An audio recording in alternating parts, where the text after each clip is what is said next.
Today we're going to talk about the best foods for arthritis.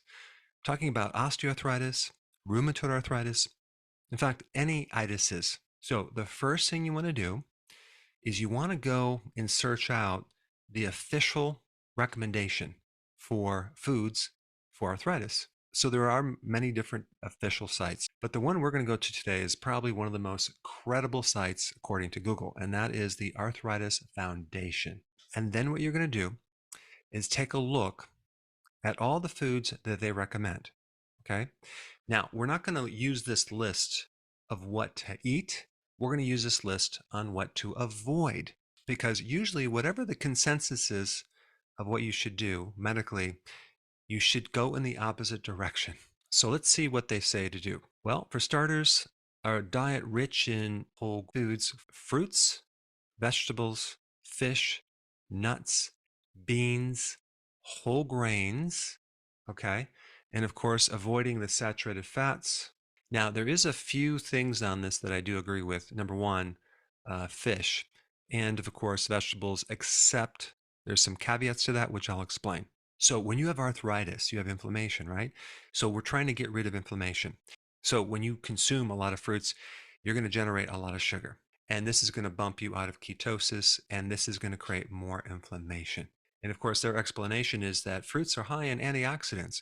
Well, that's true, but they're also high in sugar as well. Now, they also recommend nuts because nuts have antioxidants. Well, there's really only one nut that I would recommend if you have arthritis, and that would be walnuts because it gives you the precursor. It's called ALA that turns into EPA in DHA, which is the omega-3 fatty acids. Now, you're not going to get a lot of conversion, but you'll get some. But unfortunately, the rest of the nuts are high in omega-6 fatty acids, and they can be inflammatory, especially if you're doing like the nut butters. Now, what about beans? Okay, aren't beans good for arthritis? Because they are also high in antioxidants. Well, the problem with beans is they're also high in lectins and oxalates, which are anti-nutrients that can aggravate arthritis. Not to mention, they're a bit high in carbs and they can really interrupt your digestive process.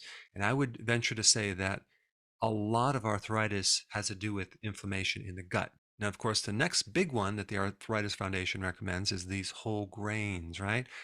Whole grains, because they're loaded with antioxidants, but they're also loaded with carbohydrates. They're loaded with gluten. They're loaded with oxalates. So all of these are going to aggravate arthritis. But the big problem with grains is that they're very high in the omega-6 fatty acids. So this leads to the next topic, what they say to avoid. They say red meats, eggs, and dairy. Okay. Well, let's talk about these three things right here. What you need to know about this to make it really simple is that when you eat animals that are fed with grains, you're going to get a much different profile as far as the omega-6 to the omega-3 ratios. So the question is red meat bad? It depends on what the animal ate. Now, what about chickens? Well, chickens are probably one of the most highest sources of omega-6 fatty acids. So if you get chickens from the farmer's market, you're going to get a much better profile.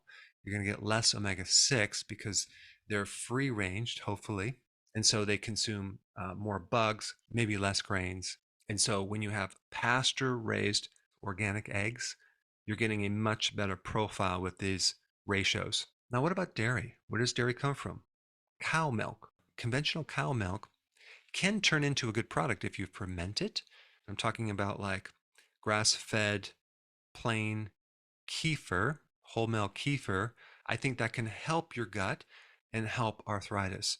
If you can find cheese from grass-fed cows that's made from raw milk cheese like they do in Europe, that's much better than American cheese. So again, you just have to differentiate the source of what that animal ate. Same thing with fish, right? We have farm-raised fish versus wild caught. Big difference in the omega-6 to omega-3 ratios.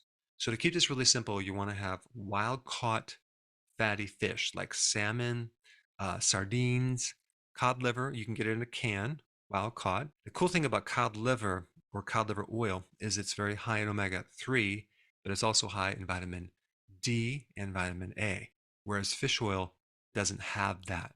But fatty fish is really important. Farm-raised fish is not a good deal. Seafood actually is a good source of omega-3.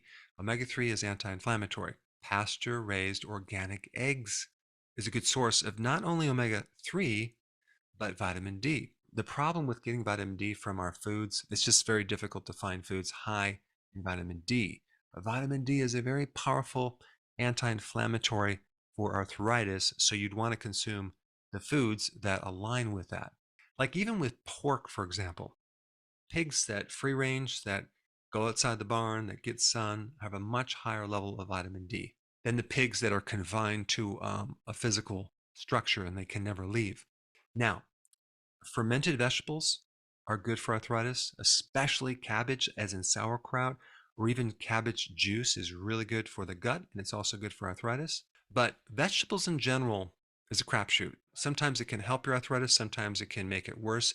It's all dependent on how much inflammation you have in your gut, because a lot of people with arthritis have itis in the colon too. And if they do more fiber, even vegetables, that can make things worse. So some people that have arthritis will do very good if they completely eliminate any fiber and do the carnivore diet, which is a lot of saturated fat and protein, which is interesting.